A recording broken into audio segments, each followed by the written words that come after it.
I mean, he's my son. I love him. When tragedy hits a family living in the public eye, every word matters, and every silence feels intentional. For weeks, Rob Reiner's children stayed completely out of view as disturbing details surfaced, and one son was charged in connection with their parents' deaths. That silence spoke volumes. Until now, for the first time, one of Rob Reiner's sons has chosen to speak. Not to defend, not to accuse. Instead, he reveals the emotional weight this family has been carrying away from the cameras. And somehow, that makes the situation even more unsettling. With one son standing in court, facing the unthinkable, and another breaking his silence, the story takes on a different tone. This statement doesn't solve the mystery, but it reshapes how everything feels. And once you hear it, it's impossible to see this case the same way again. Inside Hollywood's darkest discovery.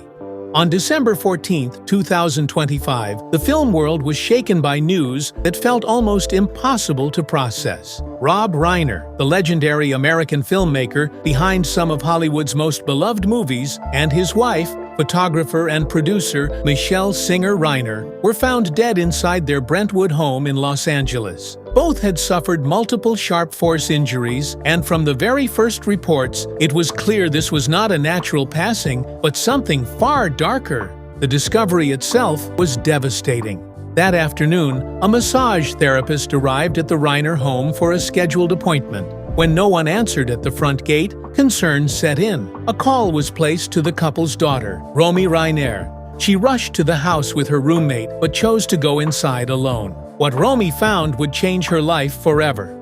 Inside the home, she came across her father's body.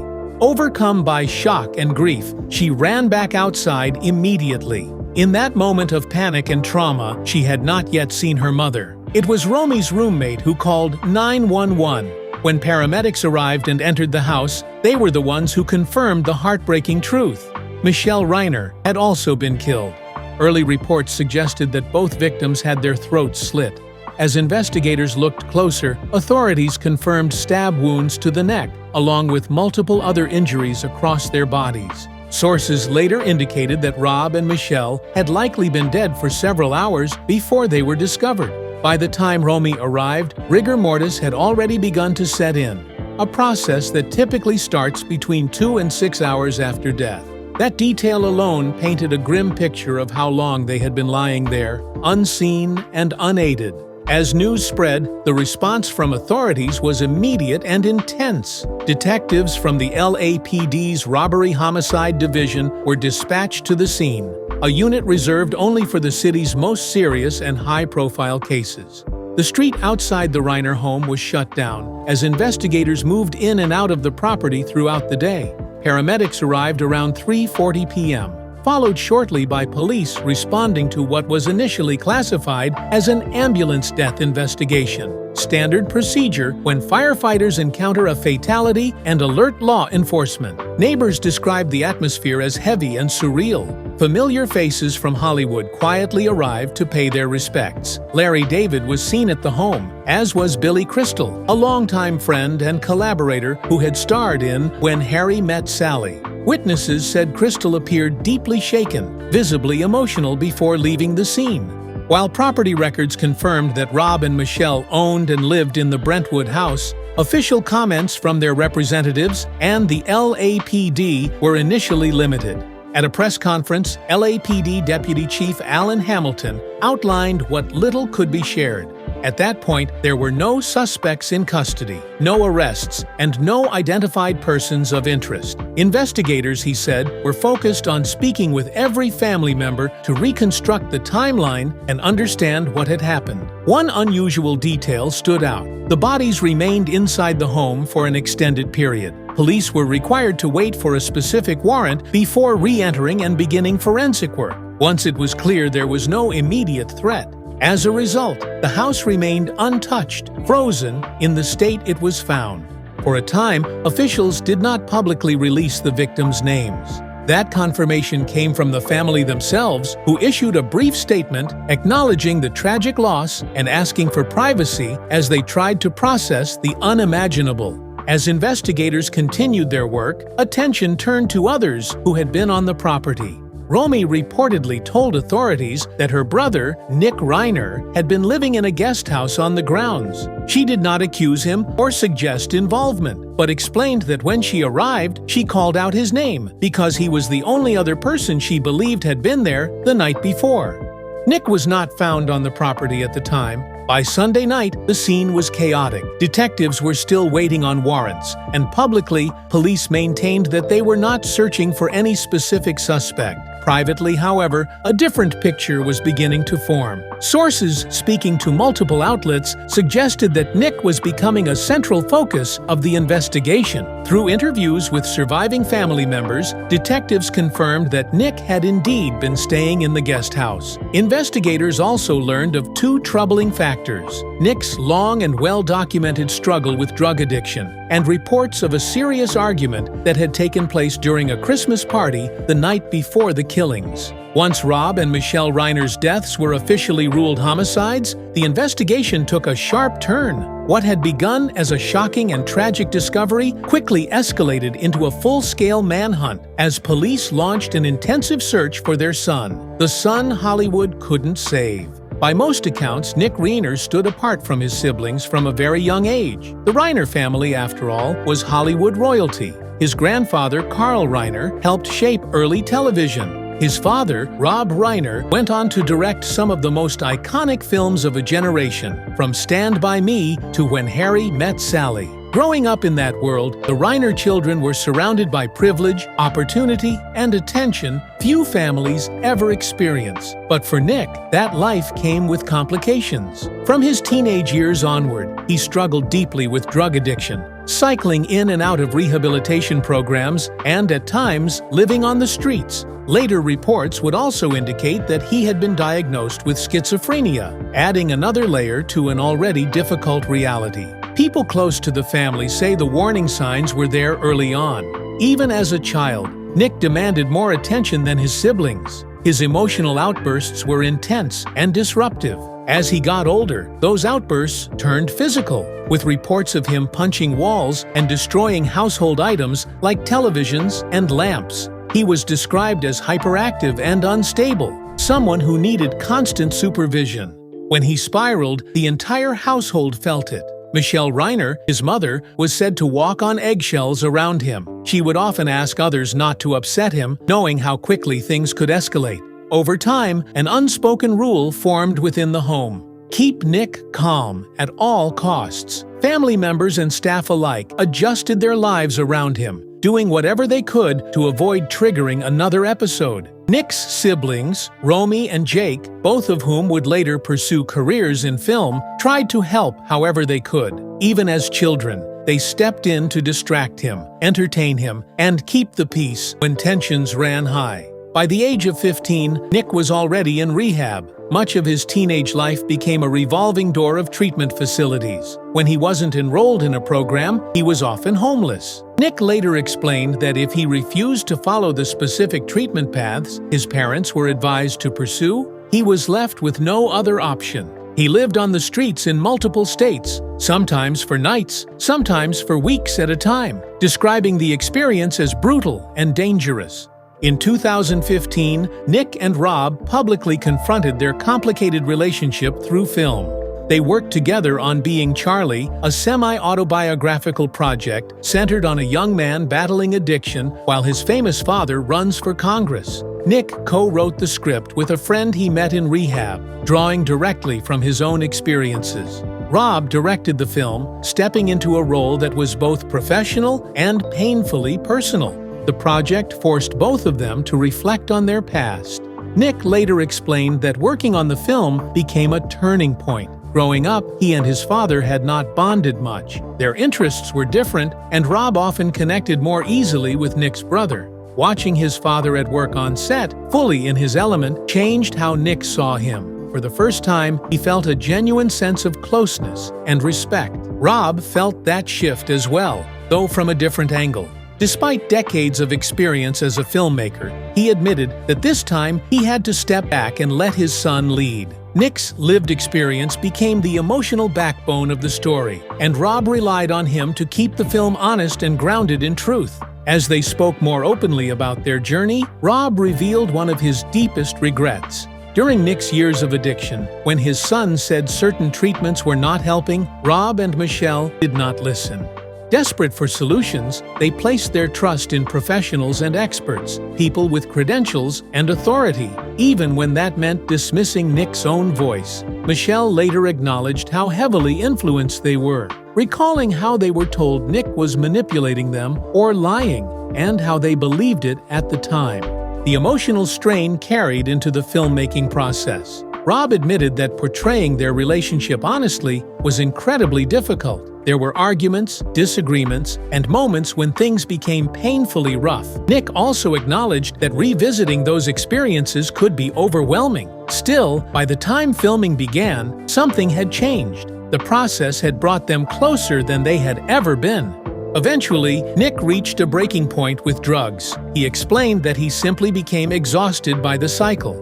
He knew he came from a good family and felt he was not meant to be living on the streets or sleeping in shelters. Looking back, he admitted that surviving those years often came down to chance. Being homeless and addicted, he said, meant rolling the dice every day and hoping to make it out alive. As Nick continued to reflect on his past, he spoke about how those dark years shaped his creativity. He learned to use comedy as a way to cope and connect, even in places like rehab, where humor became a way to survive rather than seek sympathy.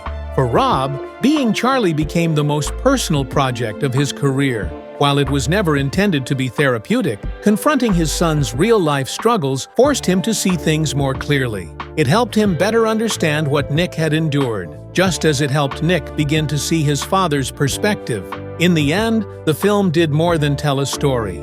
It reshaped a relationship that had been tested for years, bringing father and son closer through honesty, regret, and hard-earned understanding. When the film finally reached audiences in 2016, it failed to find its footing. Reviews were lukewarm, the movie made little impact in Hollywood, and the momentum Nick had briefly gained faded quickly. Not long after, he slipped back into the same destructive patterns he had been fighting for years. By that point, Nick had already been through at least 18 separate rehab programs. He despised institutional treatment, and it showed. In an effort to try something different, Rob and Michelle shifted course and hired sober coaches to work with him privately.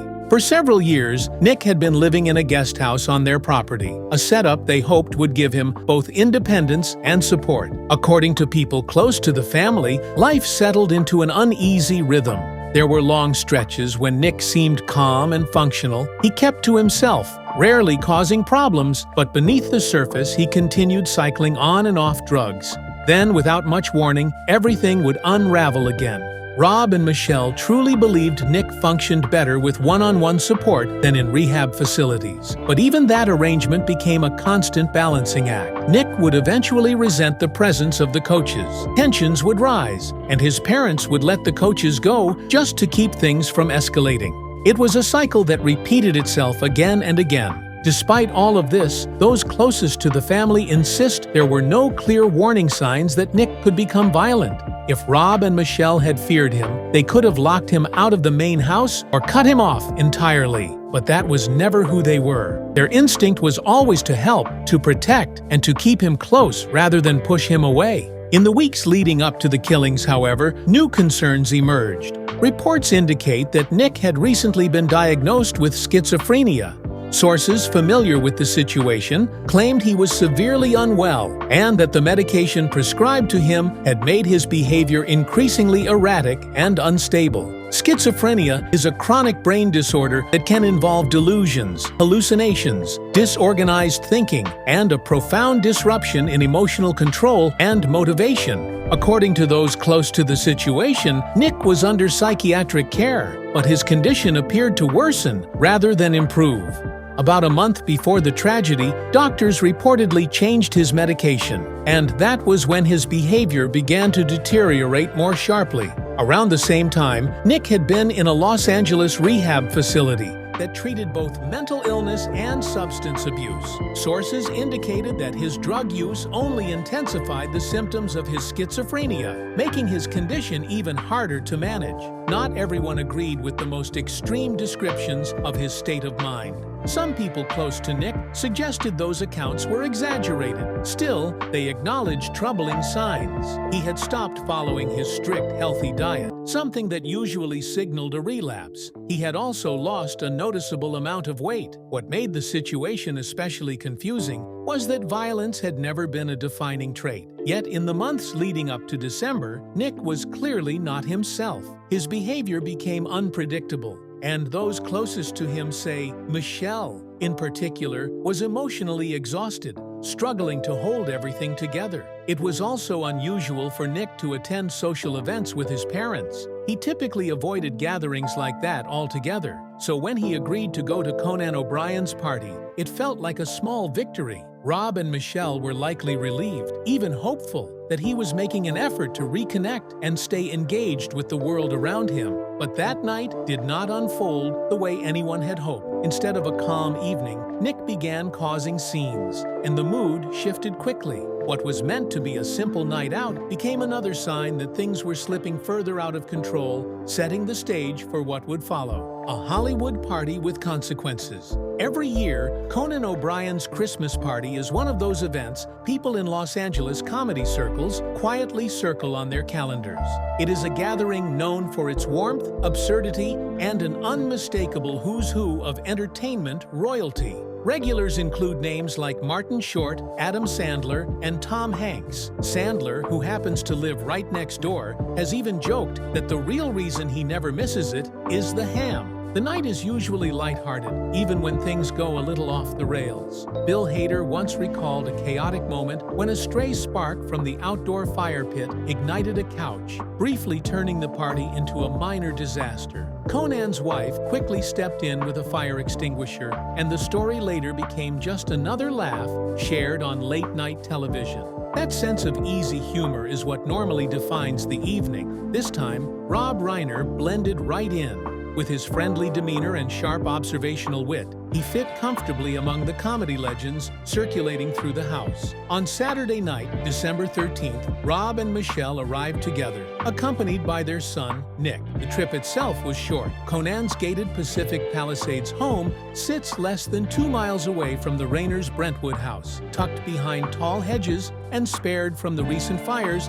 that had threatened other parts of the area. On paper, it should have been a simple, safe night out, but Nick had not been invited. According to reports, Rob and Michelle were uneasy about leaving him alone that evening. His behavior had become increasingly difficult to manage, and he had been living in the guest house under close supervision. Concerned, they reached out directly to Conan and asked if their 32-year-old son could come along. Conan agreed. From the moment they arrived, something felt off. The guest list included high-profile figures like Bill Hader and Jane Fonda, most dressed for a festive holiday gathering. Nick stood out immediately, wearing a hoodie, a hat, and jeans. More noticeably, he kept to himself. One guest later recalled seeing him standing alone near the fire pit, smoking a cigarette, silent and disconnected from the rest of the party. That quiet distance did not last. As the night went on, Nick began approaching other guests in ways that made people uncomfortable. According to accounts, he stared at them,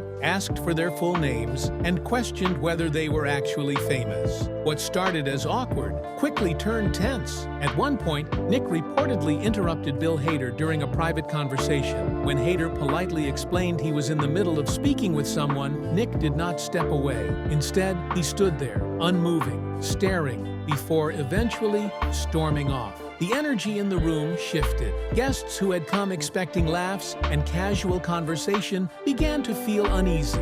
One source later claimed the situation grew so intense that several people reached for their phones, considering whether to call the police. Things escalated further when Nick and Rob became locked in a loud, explosive argument. The confrontation was so heated that multiple guests felt intervention was necessary. Conan O'Brien stepped in, asserting control over the situation and shutting down any talk of involving law enforcement. He made it clear that this was his home and his party, and he managed to calm things enough to prevent police from being called. Even so, the mood had changed completely. People were no longer just irritated or confused. They were genuinely concerned. According to those present, the argument was so severe that some guests quietly debated whether Nick needed to be placed on a psychiatric hold due to how intensely he appeared to be unraveling. Those who knew the family were not entirely surprised by the tension. Nick's relationship with his parents had long been described as volatile,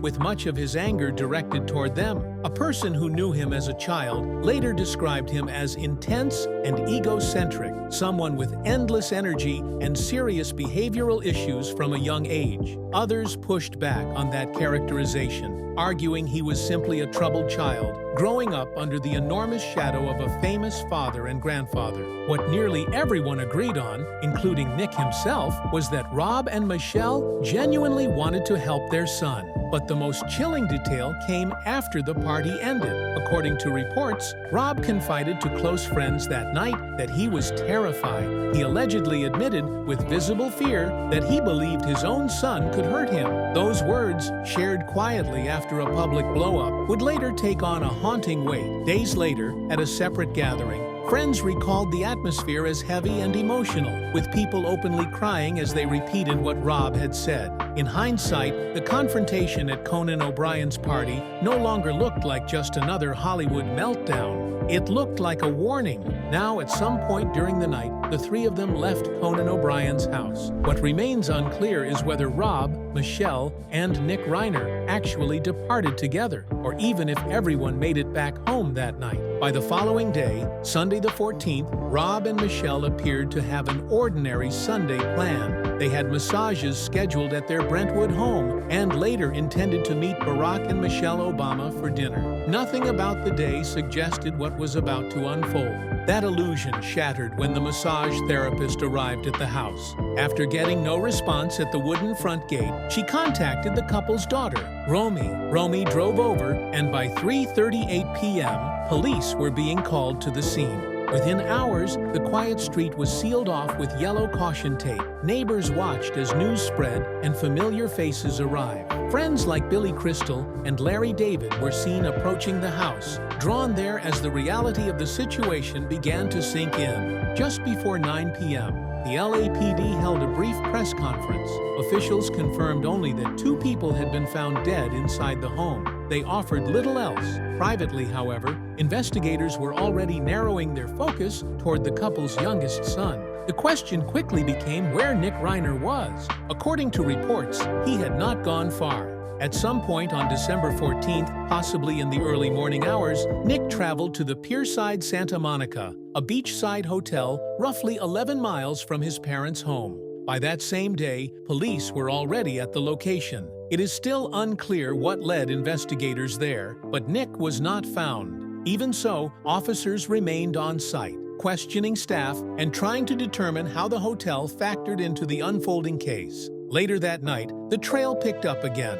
Around 9 p.m., Nick was seen on foot at an AM/PM convenience store, approximately 18 miles from the hotel. Surveillance footage captured him entering the store, stepping back out, then returning to purchase a blue Gatorade. What stood out most was his demeanor. He did not appear panicked or hurried. There was no visible sign of someone trying to flee. He walked casually across the parking lot and continued on his way. That calm did not last long. Within about 15 minutes, Nick was taken into custody. The arrest was the result of a large-scale manhunt involving the LAPD's Gang and Narcotics Division, along with a U.S. Marshals Task Force. He was located near Exposition Park, close to the University of Southern California, roughly 15 miles from the Reiner family home. While authorities have not revealed exactly how they tracked him so quickly, local station KABC aired footage that helped fill in the gaps. Video appeared to show Nick at a gas station moments before his arrest, followed by dramatic footage of multiple police vehicles converging on him outside the store.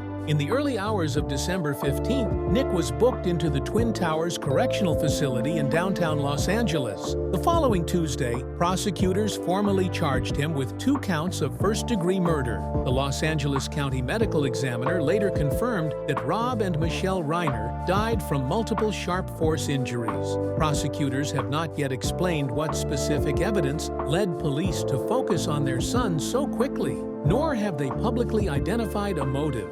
On December 15th, the LAPD released a blunt statement on social media, declaring that Nick was responsible for the deaths and confirming that he was being held without bond.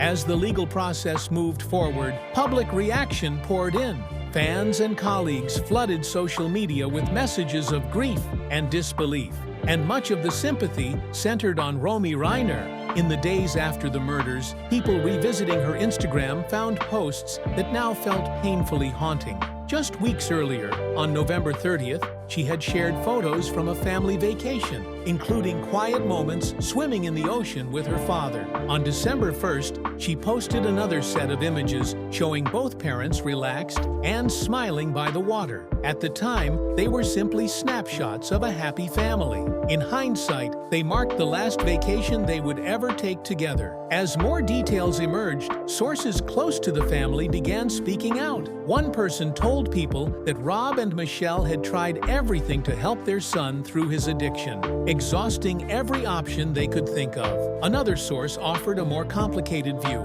suggesting that Nick felt entitled to a lifestyle he had not built for himself. Those close to the family described them as deeply connected, doing nearly everything together. But when it came to Nick, stability remained out of reach. They alternated between giving him space and keeping him close, yet nothing seemed to break the cycle. To those who knew them, it was the kind of situation every parent fears most. Nick's initial arraignment was scheduled for December 16th, but his attorney, Alan Jackson, told reporters that he had not yet been medically cleared to appear in court. The following day, December 17th, Nick did appear before a judge. He sat inside a plexiglass enclosure, dressed in a padded blue suicide prevention gown with a restraint around his waist. During the hearing, his attorney requested that the plea be delayed until January 7th. When the judge asked whether Nick agreed to waive his right to a speedy arraignment, he responded simply and calmly in the affirmative. Outside the courthouse, Jackson addressed reporters, calling the case a devastating tragedy for the Reiner family. He emphasized that the situation involved extremely complex and serious issues that would need to be examined carefully and thoroughly. The stakes could not be higher. If convicted, Nick Reiner faces the possibility of life in prison without parole or even the death penalty. Rob Reiner's son just broke silence on his brother, and it's worse than we thought. For the first time since the tragedy, Rob Reiner and Michelle Singer Reiner's other 2 children have spoken out. Their statement comes as their brother, Nick Reiner, appeared in court to face charges connected to the deaths of their parents. The oldest sibling, 34-year-old Jake Reiner, is a familiar face to some. Before stepping into the world of acting, Jake worked as a news reporter in Texas and California, including time at CBS Los Angeles. Eventually, he followed a creative path closer to home, appearing in several television shows and films. One of those projects was Being Charlie, a film directed by his father, Rob. Jake and his sister, Romy Reiner, shared a deeply emotional message through a family spokesperson on Wednesday.